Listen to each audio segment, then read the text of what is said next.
My name is Ryder Callsign Piper, and I'm here to teach you on how to do energy fighting inside Tiny Combat Arena. But don't be mistaken, this tactics that will be explained in this video can also be applicable to any game out there, whether that be Aircraft Carrier Beta, Wings of Glory, War Thunder, Plane Crazy, DCS, you name it. First, let's talk about energy fighting. What is energy fighting? Energy fighting is about where two aircrafts play this game of losing airspeed first. Whoever loses the whoever loses their airspeed too much dies, and the guy who kills the guy wins. So energy fighting is about keeping your energy and make sure you don't lose too much airspeed so you can at least maneuver well. Now, what is energy? Energy is obviously your speed and turn rate at the same time. Why is this important? Because if you're too fast, you won't be able to maneuver. If you maneuver fast, you won't be able to have that much speed. If you maneuver more, you'll bleed off lots of airspeed, leading you to a stall. The best example of this more maneuver, less airspeed is the Cobra maneuver. As you can see, it does more maneuverability, but it stays at one position, which is what you don't want to do at a turn fight when in a defensive situation. I'm gonna turn my Harrier, and I'm going to turn it. As you notice that I'm turning, my airspeed is losing. I'm losing airspeed. I'm bleeding it off. So you may ask, how do I fix this? And remember, low airspeed, low maneuverability. Fret not, there's actually a certain maneuverability or a certain speed where you can maneuver well. This is known as the curvature zone or the speed zone. This is great for energy fighting, and this is the only time where it really depends on the aircraft. For the Harrier, the best airspeed is to stay above 350 knots and in between 400 knots. You have to stay 350 and between 400 knots. Because of this, if you stay below 350, there's a chance you'll start losing your maneuverability. You stay above 400, you won't be able to maneuver well because you're too fast. This is the Harrier after all. It's slow and it's a strike aircraft and it's heavy.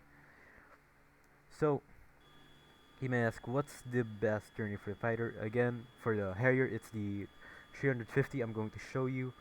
Let's bleed off our airspeed, air brakes, and stay at 300, above 350. And let's turn at that speed.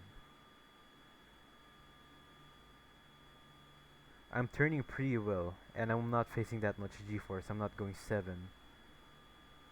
And yep, it's 300, above 350 is the best speed, and in between 400. So this is the Harrier that we're using, and during the Falkland War, a A4 intercepted a Harrier. So what does this mean, and why am I sharing this information? During that dogfight, the Harrier used this technique called the 45-degree technique nozzle. Now, the 45 nozzle degree technique is where you put your nozzles down in a 45-degree angle, and you'll be able to have lots of thrust in a certain angle, and that will keep your aircraft enough speed to have high AOA and be able to turn fight well. Now, just like the Cobra maneuver, this is your last card. You only use this as an offensive position. When you can't get that much nose authority to kill your opponent, this is where you use 45-degree nose technique. Because if you use it during a defensive position, or if you're seeing losing queues and you use a 45-degree technique, you will start to die. So, let's put our nozzle down at 45 degree, turn our aircraft, and just like the curvature, your curvature speed will change. So, our curvature speed is now just above 300 and 350. See? I'm near 300.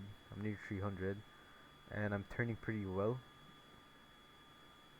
But I am slow. And the reason why I'm slow is because of the 45-degree technique. So why is it important to keep your aircraft fast while turn fighting? Well, first, you won't just be avoiding bullets, you'll also be avoiding missiles. So let's say Piper, we also have flares, we have countermeasures. We can use it when we're slow. No. If you're slow and you start flaring, you're leading the missile to you even more. Remember, there's this thing called the proximity detonation fuse, where if a missile goes near you, you explode. So you have to get in this curvature zone, the best curvature zone, the curvature speed, so you don't lose much turn rate, you don't lose speed, and you'll be able to avoid missiles when flaring or when chaffing. So let's recap this video a bit. Energy fighting is a game of two fighters trying to make sure their opponent loses their airspeed first. The Harrier during the Falkland was intercepted by an A4 Skyhawk, and use this technique called the nozzle 45-degree technique, where he puts his thrust vector nozzles into 45-degree technique to have lots of turn rate at the sacrifice of airspeed. Only use this as an offensive position, just like the Cobra. You must use it to get lots of nose authority to get a missile shot or a gun shot. Closing remark time. The reason why I haven't been doing much videos is because of school and I got sick. I have to attend at this Christmas party in my school, and I have to be the host of the event. I have to perform playing the guitar in front of everyone, and it got me really tired. Well, not just because of everyone there, but playing the guitar at a fast pace. Next lesson will be taken by Stiffix. Great guy, he's a good dogfighter. We dogfighted a lot. We dogfighted in simulators in War Thunder. I kinda won, but I'll give him the win this time. Another one is we dogfighted in Aircraft Carrier Beta. He beated me with his F-18 and F-4 once. He's good at using the F-14. His best aircraft probably is the F-18. He beated me also in Plane Crazy. He used a flying car with missiles to kill my F-4. I don't know how that happened. It's Stiffix. He can use anything to kill a jet.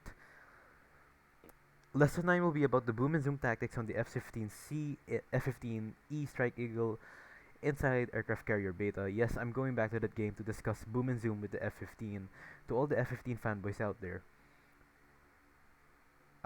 My name is Ryder, call sign Piper. I missed you guys. Merry Christmas and have a happy New Year.